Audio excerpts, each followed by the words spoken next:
No,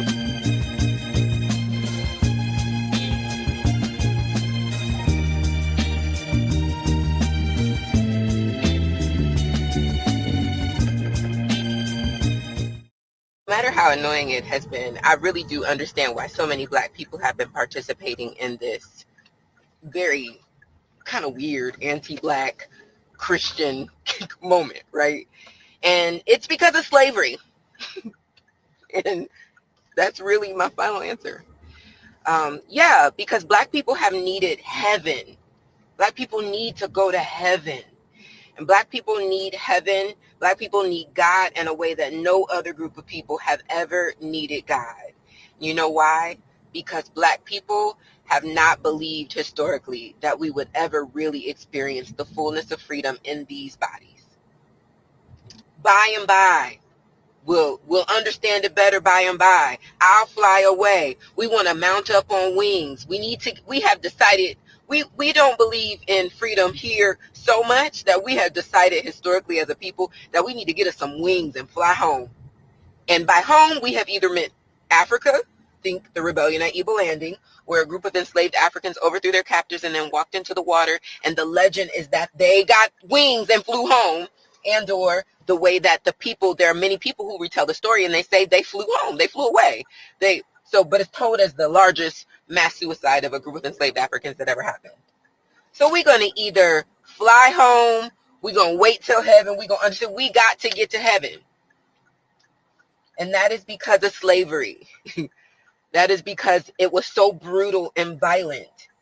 And anything from our culture, including our language, including our spiritual technologies, they were attempting to strip it away from us so violently to the point that if heaven was the thing that was being offered in exchange for our culture, okay, because I got to get to heaven. Baby, I'm willing to give up this Blackness. That's the reason why you see Black people, it feels like a shuck and a jive, right? Saying stuff like, it's kingdom over culture. No other group of people ever have to say anything like that. There are no other group of people. You have never heard an Asian person say, I'm Christian before I'm Asian. They don't have to, because saying stuff like that is a part of our performance. It's part of the performance of our piety. It's part of the performance of our righteousness. It's part of the way that we, get the world and hopefully God to see and to believe that we really are, I'm not invested in this flesh.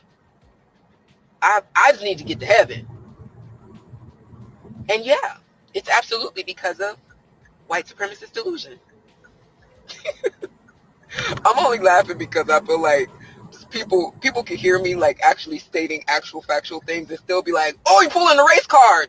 The race card can only be pulled because it's a card in the deck. It's a real card. It's there. No matter how annoying it has. Good morning and welcome to the Friday edition of Let It Be Known. I'm your host, Stacy Brown. Peace and love, everybody. I'm Niele Anderson, and we have a full packed show for you, full of headlines that will hopefully inspire and uplift you, as well as bringing you the hard-hitting news that we just have to talk about this morning. Everybody's got a platform in the pulpit. I mean, I'm not saying I'm not going against what she's saying. I'm not going to take her out of heaven. That's not my job. But we can't speak for all people, right? Black folks can't speak for all Black folks, like white folks can't speak for all white folks. But I get where she's going, though. And in the words of the church, amen. Oh gosh. So you had to throw in the amen to it, huh? Yeah, I mean, hey, you talk about heaven. You talk about, at the end, you give the benediction and you say, seal it with an amen. Or in our African tradition, we say ashe. Oh, okay. Like you said, it's a packed show. We start again. Let me just offer this little disclaimer. It's Friday. Again, we want it to be light, but sometimes things happen. We're gonna try and throw some lightness in there. Yeah. Make it We'll throw heavy. some. Yeah. Because it is Friday, and it's bad enough when we got to go through the muck and mire, as they say, of the week. But here we are. Yeah. Police arrested more than a dozen New York State and city elected officials yesterday at 26 Federal Plaza, the Manhattan Immigration Court and an Immigration and Customs Enforcement field office, many as they press to gain access to the building's 10th floor lockup, where recent court rulings, including a temporary restraining order, directed ICE not to cram immigrants into overcrowded, unsanitary conditions.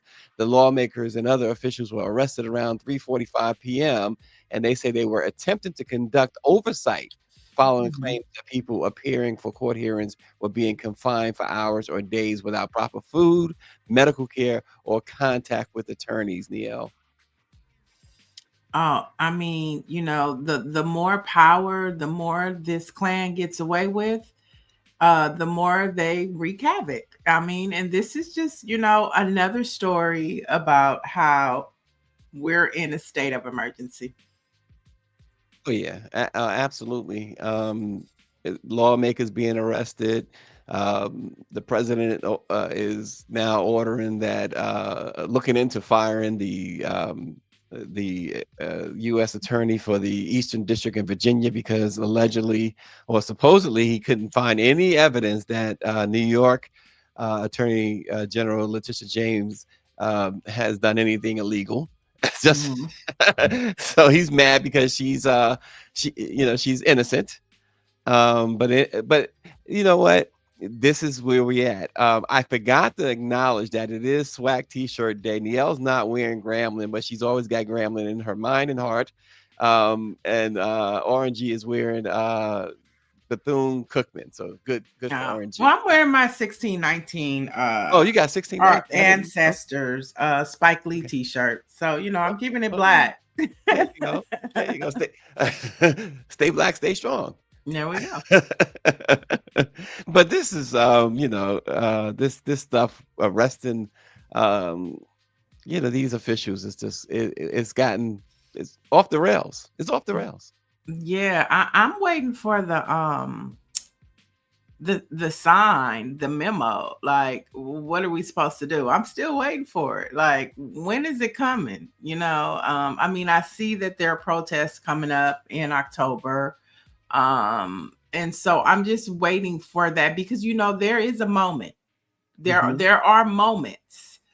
We saw it with the murder of George Floyd. There are moments that everybody responds. I'm just looking for that moment.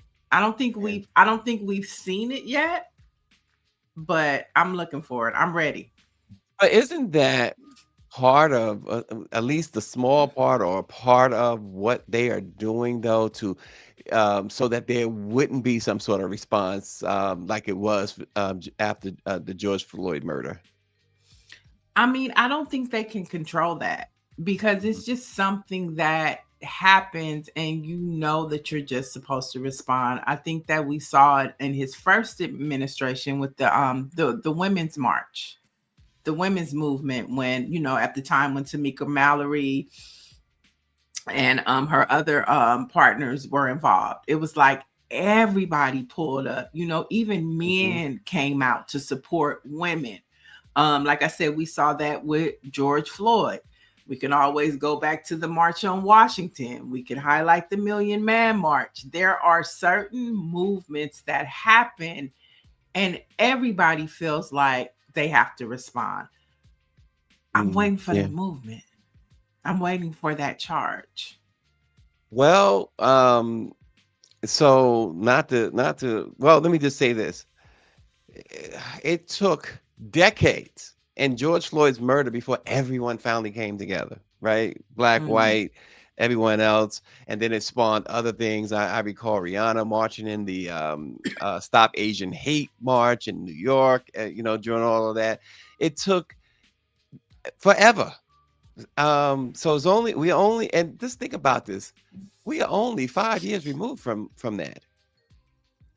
yeah. So do we have another few decades before we see that again, or No, do I you think think? it's coming. Okay, It's coming. that's It's coming. okay. It is definitely coming. I don't know what it's gonna be. I know people are still pissed about Jimmy Kimmel, and we'll get to that a little later in the In show. Hollywood, yeah, exactly. But you don't know what it's gonna be.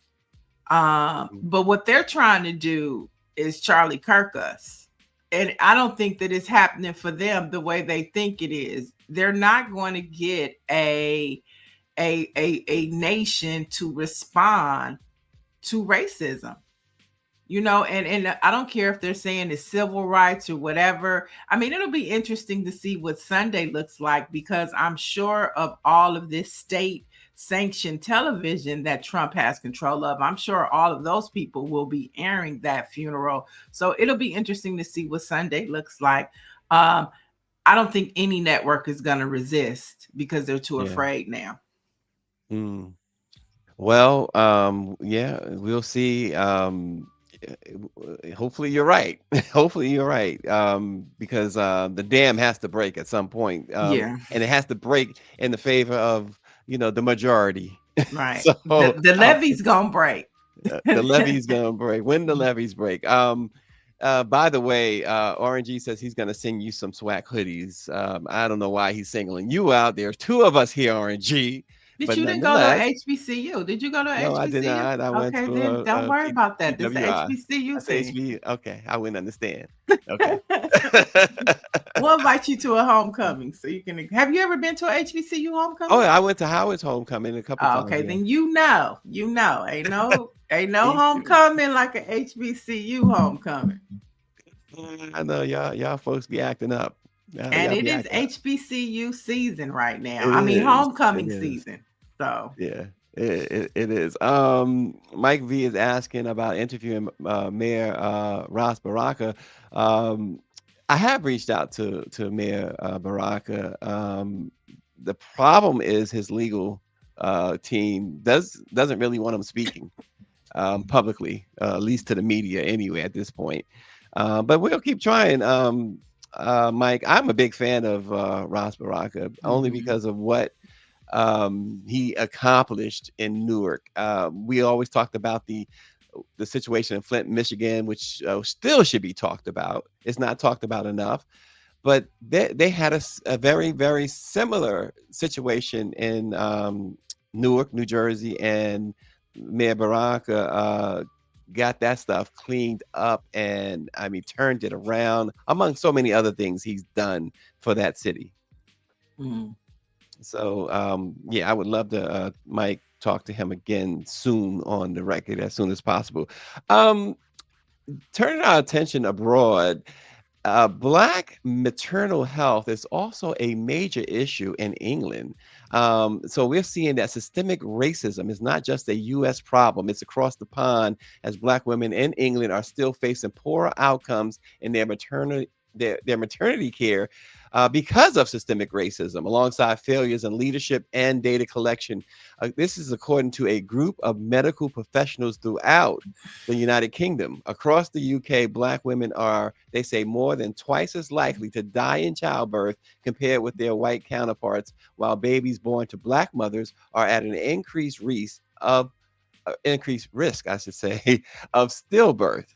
Mhm. And a report by the Health and Social Care Committee in England found that these disproportionately poor outcomes in maternity care for Black women were due to a combination of factors, including systemic failures in accountability and leadership, with Black women's concerns not taken seriously due to bias, stereotyping, and racist assumptions. Same thing here. For sure. 100%. And Uh, and yeah, that not taking their concerns not taken seriously. I'm sure I mean, not that you've given birth or anything like that, but as a woman, a Black woman, I know Serena Williams spoke so eloquently about this when she had her issues. I know you can speak to that issue. I mean, it's just I say it all the time when everybody else catches a cold, Black folks catch pneumonia. I mean, it's systemically designed not to work for us. Some people believe that it's been reported and it is noted that when Black caregivers or health caregivers take care of Black people, it's just a better experience for the patient most of the times. Now, I have heard and I've seen people say that's not true. I've had a Black doctor and they are crap. But statistically, for the most part, it's just the care, that extra care that you get that you don't get from other doctors. I remember there was a young boy, a young man rather, who was in college, and he decided to take all of the medical books. I can't remember his name, but he decided to take all of the medical books and make the people in them Black. And that's just like we're not really a part of the science or the process, right? Like, think about when you go to the doctor. Have you Mhm. ever seen a Black person on the wall? When you open up the books, do you ever see Black people? It's all based upon white See white people. people. And so, like, it's just like we have to, it's so much that we have to reimagine because we're not really a part of the infrastructure Mm, of anything. of anything. Goodness grief. Yeah, yeah. You broke it down. It's true. What you just said, 100%. But this it also reminds us that how contagious racism can Right. be. I mean, we'll be the guinea pigs, Henrietta Lacks, Fannie Lou Hamer. She talked about, them taking giving her a hysterectomy without her permission, the Could you imagine? Tuskegee Oh my God. experiment with the Black men. So Mm-hmm. we're definitely the guinea pigs, but we're never really the ones that are thought of when it comes to, science. We're just the guinea pigs. Yeah. Yeah. No truer words, no more tragic words, but true. Wow. Switching gears, Starbucks Mhm. has been sued because of their change to their dress code in Pearson's. Starbucks in Illinois and Colorado, with the third case looming in California. They are being sued after rolling out their strict new dress code. Workers are now limited to solid black shirts, the green apron, black khaki or blue denim bottoms, black dresses no more than 4 inches above the knee. Mhm. That takes away the reason to go there. And neutral waterproof shoes. They allow just one facial piercing. Um, Mm. Gone is the wider variety of shirts and personal expressions they once had. Employees backed by Workers United, their union, say the company broke the law by refusing to reimburse them for the added cost of new clothes, shoes, and piercing removals. That's always a slippery slope too, right? When you start saying you can't have this piercing or this tattoo or something like that when they've already had it. Right. Yeah, I mean, you have to start out that way. I'm not mad at it. The piercing and the tattoos, Mhm. sometimes it can be overwhelming. Yeah, it can be. I agree. But I think that, how what they say, how you start is how you finish. They've gone too far, Yeah, yeah. in allowing the freedom. And now, but it's their company and their brand, and they could do whatever they want. And if you don't like it, It- maybe you want to go to the coffee bean. Maybe what the coffee bean, like, will let you do the tattoos and stuff. what does the chat think of that? I gotta say I can't disagree with what Miel just said. I sometimes the piercings and stuff like that And and the all the dress and stuff and tattoos. I don't think you want to get up in the morning and go to Starbucks and seeing a woman Ooh, or man who look like a stripper. When they talk about raising letting their they want their dresses to be no shorter than certain whatever is what their new rule is. And also, with your face covered with piercing. I don't know. Maybe many people don't want. I know it's freedom of expression, right. but people, while you have a choice, see, that's where people go wrong. I think when they Mm. say, you're free to do this, you're free to do that. There are people who are free not to like it. I mean, am I right or wrong? No, you're right. You're right. You're right. And I mean, I think there's a level of professionalism just as a whole from a cultural perspective that we have gotten away from. Hmm. It's okay to get all those tattoos, but what type of career field are you trying to go into?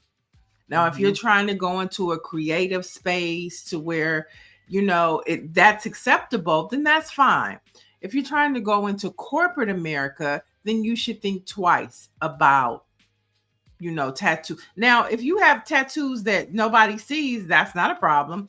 But when you have sleeves, that's what they call them when your arms are Hmm. all dressed and you have tattoos up to your neck, you got them on your face, that's not really appropriate. I'm not going to say it's not acceptable, but it's not Hmm. appropriate attire or appearance for certain jobs. Yeah. Like, would you want your doctor to come in with multiple facial tattoos and piercings and all types of tattoos? Would you feel comfortable accepting their professional assessment over your medical health care? Well, Patricia Jackson says, I'm not a fan when I see nose rings and dirty tattoos. I wonder if they wash their hands. See, you have that, a short skirt with, so I'm not sure that part. But John the H says, we have to be careful though with that. She says, I get it, but the next day will be coming after locks and tribal marks. Well, they did the And locks in they Texas, did the remember? locks. And Yeah. the boy went through the trial for a few years, and it just came back. I think as recent as within a month that the Supreme Court rejected it, his case about his locks. Mike So V said yeah, there. Oh, go ahead. no, I'm just saying we do have to be careful. We do. Mike V says there are white people who don't like locks but are okay with white men having mohawks in the workplace. The hypocrisy is a bit much. But here's Mhm, what I'll say too, Niele. You are again. I would never want to deny anybody the freedom of whether it's expression, freedom of speech, or anything else. mhm, We're in a time. We are living in a time where we have to be careful about certain things. When I travel, for instance, I go on the airplane or whatever, I always make sure to look as decent as possible. When I go check into a hotel, I check in, even if it's a vacation, I try to look businesslike. mhm. Because we are black and brown people, and we are looked at in certain ways. And yeah, yeah, you can say that, you could do what you want, you can look how you want or whatever, but Mhm. you invite less issues if you are careful in how you present yourself. 100%. There's a huge conversation going on, just about whether you travel or going to the grocery store about, how people come in their pajamas or they wear those caps. What are the caps called? Put it in the chat. I sleep in them. I just don't know what they're called. But Well, just the level of how you carry yourself, it's gone. And I think that it's okay to talk about having a certain standard when you at least, you're talking about traveling. How about when you just go outside to the grocery store? mhm, You know what I'm mhm. saying? You can, have enough or to go to the mall. You don't need to go to the mall in your pajamas. You don't need to You wear a see so much of do-rag. that. A bonnets. Thank you, Mike V. The bonnets. The Several of them, bonnets. several people helping you out with Bonnet, even Greer and Lydia They're Mathis and like Dan bonnets, but Devine. I wear them. I couldn't think of it. Thank you, the bonnet. They wear them in the airport. They wear them in the grocery store. They wear them to the mall. And it's just like, have some decency. Get dressed when you go outside. Hmm. Yeah. And Mike V. Austin says I wear a bonnet. All right, Austin, we better behave yourself over there. And I like Um, what Paula said, uh-huh. provide uniform options. That is so true. If you want your employees to be in a certain attire, then you should provide it. They provide the aprons, right? Every Hmm. time you go into Starbucks, you see the green aprons. So why not give them a polo? Yeah. Mike V says it's cool when they do it, and you're right. It for them, but we're in their world, And I'm not saying that you got to be complicit in everything. That's not what I'm saying at all. I'm just saying that if you want to, there are certain things I believe, and people have difference of opinions, and I get it, and I don't argue with them, but I believe that it's important that we hold ourselves out as a little different. Well, historically, you know, dressing was an aspect of pride for Black Yeah. folks and how you carried yourself, during, slavery, post slavery, when they just went to the store, they put on their Sunday best, you know. Yeah. My grandmother, talks about how when they would go to the grocery store, they would have on stockings, fully dressed, going Hmm. to the mall. Your appearance Oh yeah. mattered. It gave you a sense of dignity. Men wanted to have their suspenders, their tie. They're not going outside with their pants sagging. That was a tradition for Black folks. I don't know how we got away from it, but we should, care about combing our hair when we go outside. It's important. Appearance is everything, and it You talk determines how about people interact with you.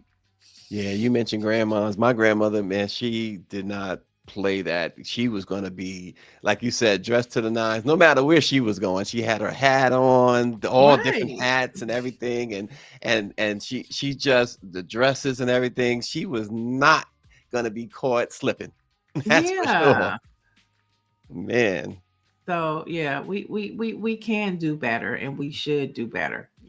Yeah, yeah, yeah. I think about even at sporting events. It used to be until the late '70s. It used to be that folks wore jackets and men wore jackets and ties, and at sporting events.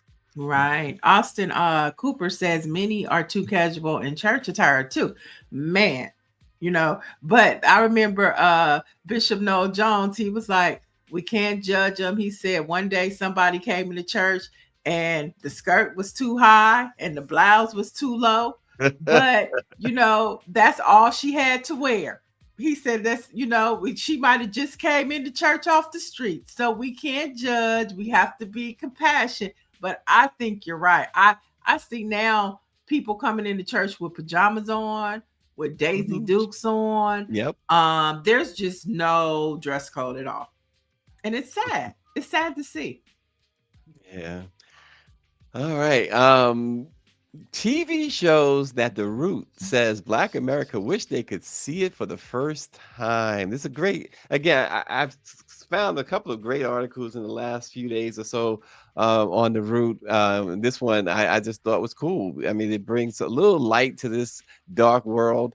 For the first time, some TV shows never lose their grip. They mentioned Idris Elba's Luther, Kerry Mm, Washington's Scandal, Snowfall's Franklin Saint, and The mhm, Wire's unforgettable Omar Little. They said it still hit like the first watch. They add Insecure. Insecure, Breaking Bad, Game of Thrones, and Harlem.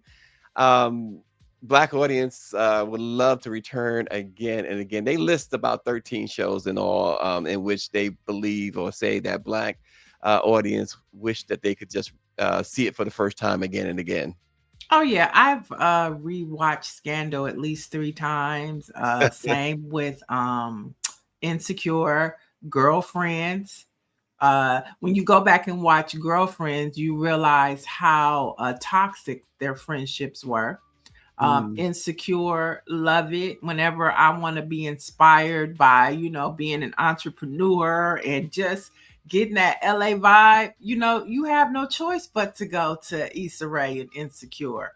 yeah. So yeah, I think that the older shows now are binge worthy to watch again. I mean, Scandal really, because when we first met Olivia Pope, we thought she was the bomb. When you go back Mhm. and watch Scandal now, you realize how treacherous she was and how she was just like her daddy, vicious. Lydia Matthews says she wants to see Queen Sugar again. That would be a But good rewatch. but Hmm. the great shows, the truly great shows, when you rewatch them, no matter how many times you rewatch them, you seem to always find something that you didn't catch the first 100 Right. times you watch. Mm-hmm. And yeah, I love Queen Sugar too. Ralph Angel, he got on my nerves every week. I was like, he is such a crybaby and a dumb one, but A I dumb love one. some Ralph Angel. So yeah, the now that would be, to your point, Stacy, that would be a good one to go back and rewatch to catch the things that you didn't miss. Because like I said, I Yeah. caught it in Scandal, I caught it in Girlfriends, Sex in the City. I just think Sex in the City was ahead of their time because Yeah. if you go back and rewatch Sex in the City, everything that they talked about is literally happening now. Mm. You know what I watch all the time when I get on a plane? I pick one of three. It depends. It may be able to watch two. Depends on how far the plane ride is. But it Sidney Poitier and Bill Cosby, Uptown Saturday Night, Let's Do It Again, and a piece of the action. So And you must bring those with you because I know they're not on the plane. I I bring them know. with me. Yeah, Oh, without okay, question. yeah. I It's know on you're my not tablet. punching that Uh, thing in their yeah, skin. it's on my Okay, tablet. No, without okay. question. And I tell you, we've always laughed and enjoyed those movies, but every single time I watch, oh, okay, that little nuance, that little thing, okay, I get it now. After all these years, after Hmm. all of these years, but those were some of those were movies, not TV shows, obviously, but Hmm. those were certain things that you just got they bring you back to joyful moments and times and stuff like that. And I just think that trilogy was perhaps among the best and most unsung of all black movies. The ladies in the chat are talking about Greenleaf, and I did like me some Greenleaf. I always thought that it was loosely based on Bishop Charles Blake and First Lady May. Mm. And I know Lynn Whitfield, she does go to West And Angeles. Whitfield is Yeah, fantastic. Oh my she goes god. to West Angeles Church of God in Oh, Christ. So I okay. always thought that would, especially Lady May. And I think her name Hmm. was Lady May in the show. But that Okay. was a really good show showing you the inner workings of how the church really functions and works, and family members who want to be next in line to be the pastor, but the daddy chooses who he wants to be in line with the pastor. It dealt with women in ministry. It was a great show. Yeah, you mentioned Lynn Whitfield. I think you talk about somebody who deserves flowers and then some. That Mhm. I don't think she gets her flowers enough. Yeah, and I hate that Um, they killed her off of The Shy. I was oh, okay. heartbroken. Yeah, this last season. I mean, if you haven't watched it by now, me saying that is not a spoiler alert. Sorry if you didn't catch it, because Shy been off for like 2 months now. But yes, they killed. Now she was a vicious bitch in The Shy. Okay, don't Is that play right? with Mama Lynn. Okay, and so yeah, they killed her off. Oh, okay. I just think she's awesome. Lynn Whitfield, who doesn't get enough applause. I don't think anyway. But good. Yeah, okay, it's a good talker. I see. A lot of folks have their thoughts on that. Wow. Yeah, And a power. lot of Now, people love Lynn. Lynn, go ahead. she said, Dr. Marilyn said yes. The Shy, not power. Power is that's another one to go back and watch to see, Is that like, right? just if it was Ghost or was it Tasha. You know what I'm Mm. saying? Just to go back and see, if Tommy was the issue, because I think that Ghost was trying to get out of the game, and Tasha and Oh, Tommy wouldn't let him. wait a minute now. Pam says the spoiler alert is that she is not dead. She is dead. Lynn Uh-oh. Whitfield is dead. I'd be willing to bet that I that. don't watch it, but now I'm curious. We got to find out if she's dead or alive. Timothy Yeah, Williams I said think she's dead. Timothy Williams says Sanford and Son. I watched that like it's my first time ever seeing it. Absolutely. I love Sanford and Son. Okay, Sanford and Son. You know, hmm. uh, Mm.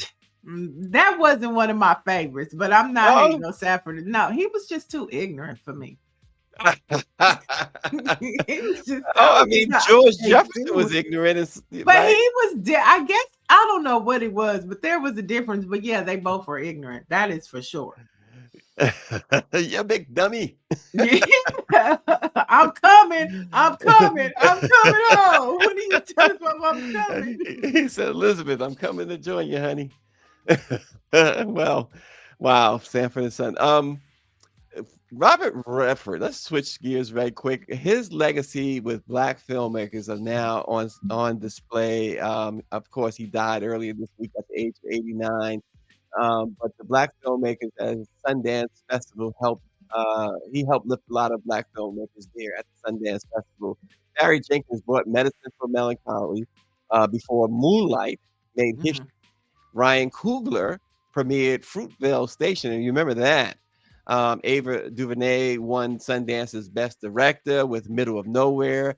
Mhm. Dee Rees gave us Pariah, and Jordan Peele's Get Out first stunned audiences at his Sundance Festival. So there's a lot of black directors that really benefited from Robert Redford's Sundance Festival. Yeah, and that's amazing. I know, um, not to tarnish, his memory, but there are a lot of problems with black creators in Sundance. Um, and the ones that do get in, they're very successful, but that's, part of the problem with that festival Mm, is that they pick and choose which Negroes are acceptable and which ones are mm. not. A lot of black creators complain about that festival, about how hard it is to get into anything unless you are accepted. So, but I mean, the fact that, it's something that we all, black creators want to be a part of, they submit their movies, they do have actual workshops and trainings that, we all can benefit from. So, I mean, it has its pros and cons, but nevertheless, we appreciate him opening those doors at Sundance for black creatives. Absolutely. Dr. Joni says Robert Redford had such a true love for film and nurturing talent of all sorts, not just acting. Hmm. And you can't blame him for the actual function of the Sundance Festival. He had the vision, which, we're all grateful for. Um, and let me just stop there because I never know if I have a movie I want to be put in Sundance and this will come back up. They will scrub social media for you. They will look all through it. They will find what you said and didn't say, right? I mean, well, I mean, it's facts. A lot of black Yeah, creatives complain about that. yeah, absolutely. Um, what you got for us? What else you got for us? So there, in more headlines, the U.S. Senate passed the resolution. They passed it, y'all, to create a national day of remembrance for Charlie Kirk. Now, this happened on yesterday, and I think also interesting in a closed door meeting in the Capitol basement yesterday morning. Top Democrats, I'm talking about Schumer as well as Hakeem Jeffries, Hmm. informed rank and file lawmakers that they will support the resolution, Hmm. though they will not push other members to do the same. And of course, House Democrat Rep. Jasmine Crockett is planning to vote against the resolution today. Hmm. So it Almost passed like, in the Senate, coming down to the House today. And so, this day is expected to pass. And as I mentioned yesterday, October 14th is also the birthday of George Floyd. George Floyd was born on October 14th, 1973. And so when we think about that day, it's probably going to be one of the most divided days this nation has ever seen. yeah. If you don't stand for something, you fall for everything. And Hakeem Jeffries and Chuck Schumer has failed their constituents in some of the worst ways. Now, I'm not just talking about this situation here, um, but just overall. So it's no surprise that they would side with the other side on this. So it's no surprise. Yeah, it's very disappointing, very disappointing. And I think that Dr. Marilyn brought up a good point. Can't they pass the George Floyd Day too? How about that George Floyd Policing Act bill? Let's get that passed. Mhm. So It's like how okay, I get that the Republicans have the votes. I get that. That doesn't mean you go along with it, right? It's not going to bring any unity in anything. right, you see what Jasmine Crockett said? She said, "I'm Right. voting no." Right, exactly. It's I mean, but it And all, signals, it signals, Niele, or screams, not signals, it screams that you are bought and paid for. but the thing about a lot of Democrats I was reading, they're saying it's a trap. So they got to go along with it because they're trying to trap them. Well, then it tells me too that we're also dealing with people who, um, I thought, especially Hakeem, I thought were very intelligent individuals, but it Yeah, tells me I was wrong. yeah, he needs to follow Jasmine Crockett's lead and vote no. That's what a leader would do. If you're trying to lead us to, where we're supposed to be, and that we are against everything that this Republican clan is doing, your vote should be no, regardless. Yeah. And Mike V says, where's the resistance? Zero talk about Project 2025 and its impact on your own constituents. And Dr. Joni says, oh, it's all bullying and money and games. Hmm. Yeah, where is the resistance, Mike? That's the point. You've been talking about this all year about resistance, Niele. And where we need it in leadership, it is not happening. And because it's not happening, this next story, the U.S. Department of Education is partnering with the late Charlie Kirk's Turning Point USA and the Heritage Foundation. Now, the Department of Education. Now, Linda McCone announced a partnership with more than 40 conservative organizations to create programming in our school system around civics. Now, the department says this coalition will take bold steps to educate, inspire, and mobilize youth towards active and informed citizenship. Now, remember, the 1619 project was Mm-hmm. supposed to be Mm-hmm. implemented throughout our Mm-hmm. education Mm-hmm. system. So, this sounds like to me they took that playbook, but Yep. instead of telling the truth, they're going to push lies and Yep. propaganda to our young kids. I want to also add some context to this, right? The man who gave Charlie Kirk his start when he was in college or high school, I can't remember how the story goes, gave him $4 million to start Turning Point. And the reason why he did that was because he saw what happened when Barack Obama was running for president, how he mobilized the youth vote. So, so that Turning Point, and so really it was this man, I wish I could remember his name right now, that gave him this money. And I believe he was with the Heritage Foundation to help start Turning Point, was to mobilize and to indoctrinate young people. So now that we have the U.S. Department of Education partnering with the Turning Point, I mean, it's a full circle moment for them. For sure. That's some So, context. yeah, so this is what's happening in our country. Instead of us telling the truth about America, they're going to take us in a different direction. So it makes you think: should you do private school now? This is our public school system across the country. This is what Yep. they're going to put the funding towards. Yeah. So it's very important, that, like, going back to local politics, school board meetings, PTA meetings, understand what's about to be implemented within the United States education system. Not teaching our kids about how to be competitive with the world with AI and how other countries are advancing technology and teaching kids as early as kindergarten. They want to teach us conservative shit, racist stuff.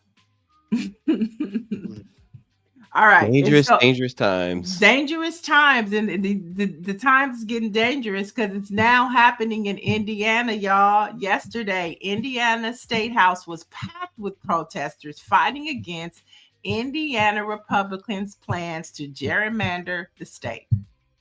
So this isn't just a Texas and California fight, y'all. It's not, because now California is trying to combat what Texas is doing, but the Republicans are, it's like little fires everywhere. So now what other Democratic states are going to combat what's happening in Indiana? What's happening in Louisiana? Yeah. Well, like I said, when we talked about this before, I agree with what Gavin Newsom was doing and what Governor Hochul in New York said they were going to do about the maps there. But as I said before, I asked the question, is there enough Democratic led states to counteract what Hmm. the Republican states are doing? And I don't think there is.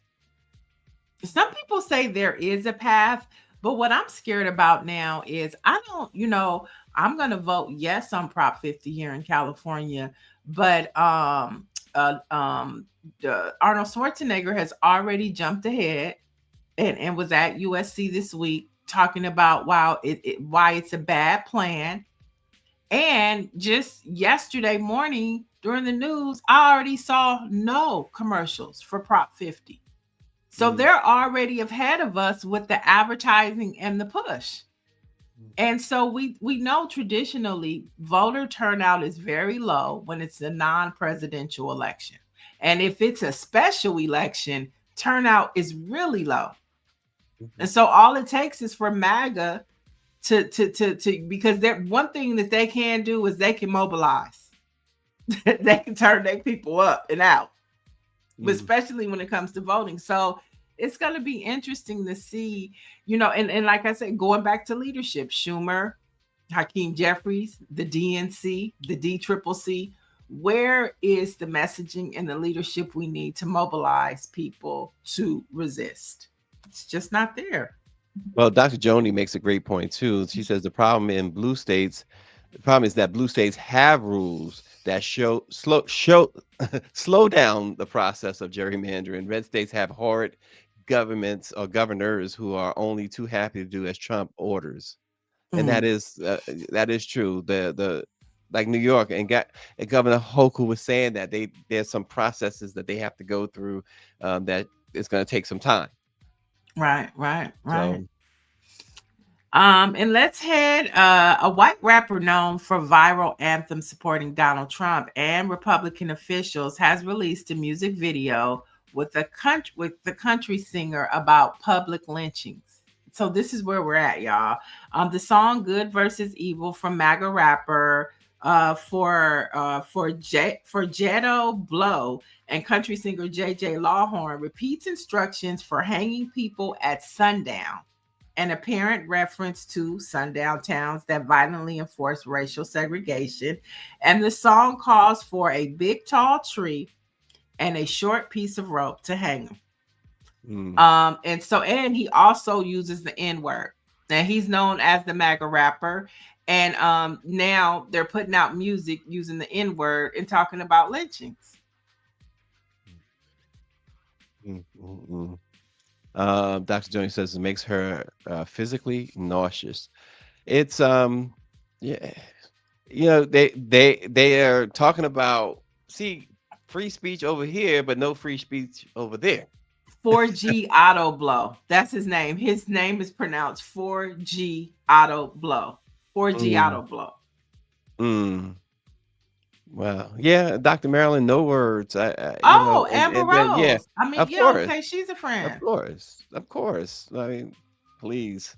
And she had, she had out she had been used up, and tossed aside like she should have been, and now she's finding her niche somewhere else. She's high, the highest bidder or the lowest bidder. I don't know. It probably doesn't take much. So whatever. Yeah. So I mean that's where we are.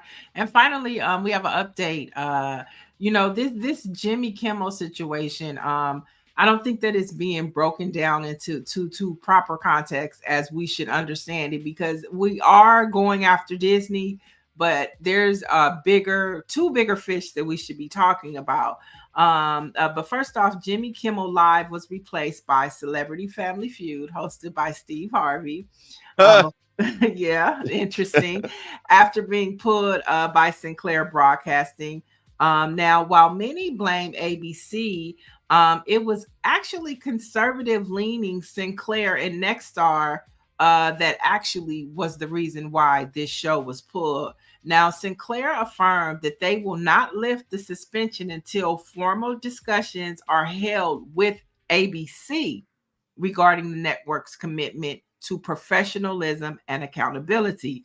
Now, it should also be noted that the FCC chair has put The View under the spotlight after Kimmel, and The View skipped talking about Jimmy Kimmel. You know, they would have been all over that.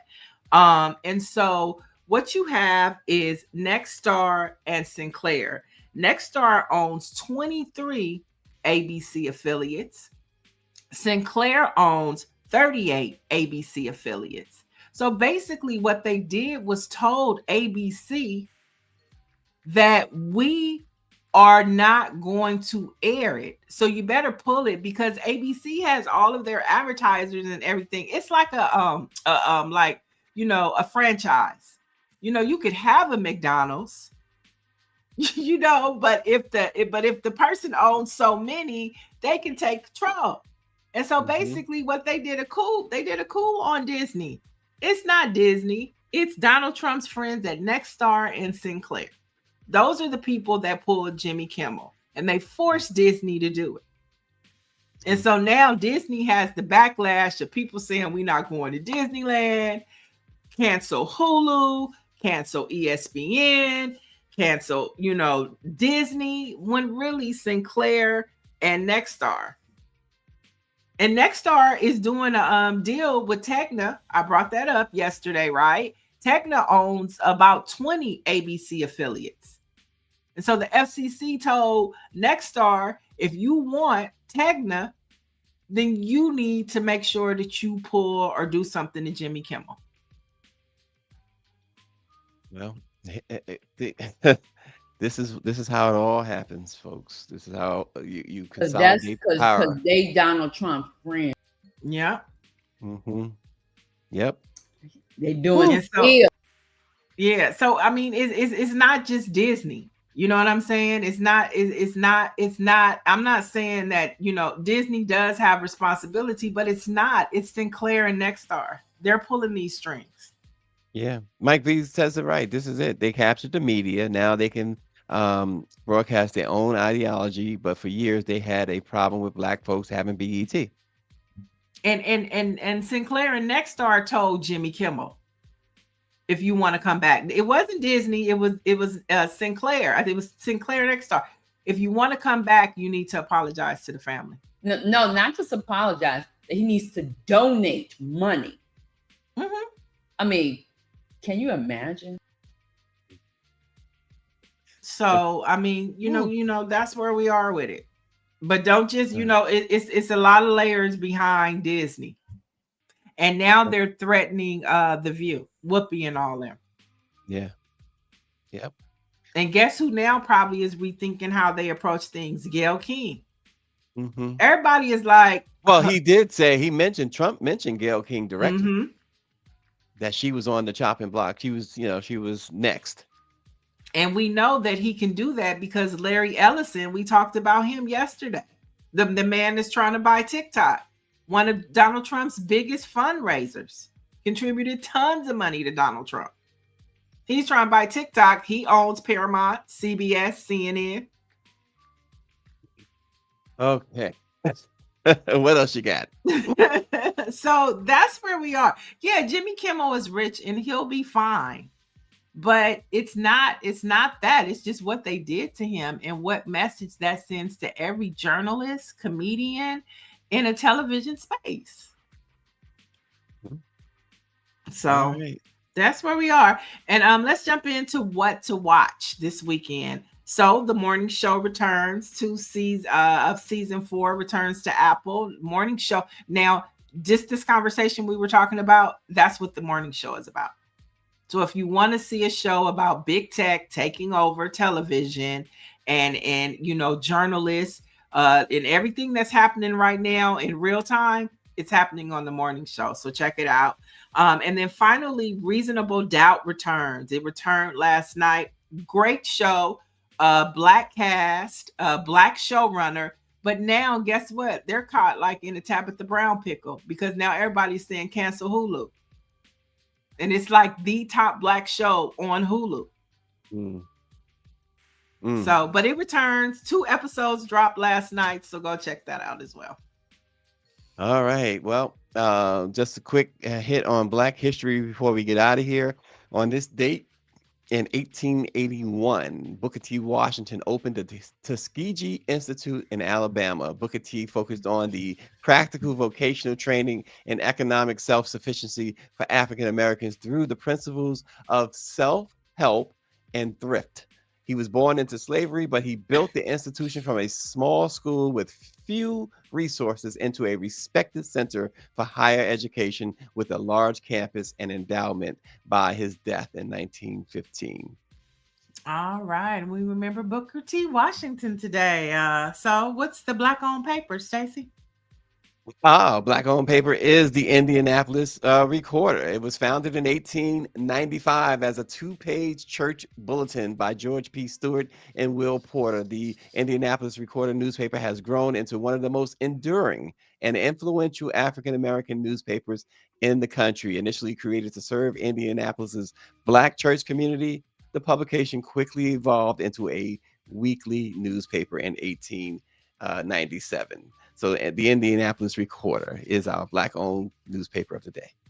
Nice, nice. And for the latest in Black news, you want to head over to BlackPressUSA.com. Thanks everybody for joining. Have a great and safe weekend, and we will see you again on Monday.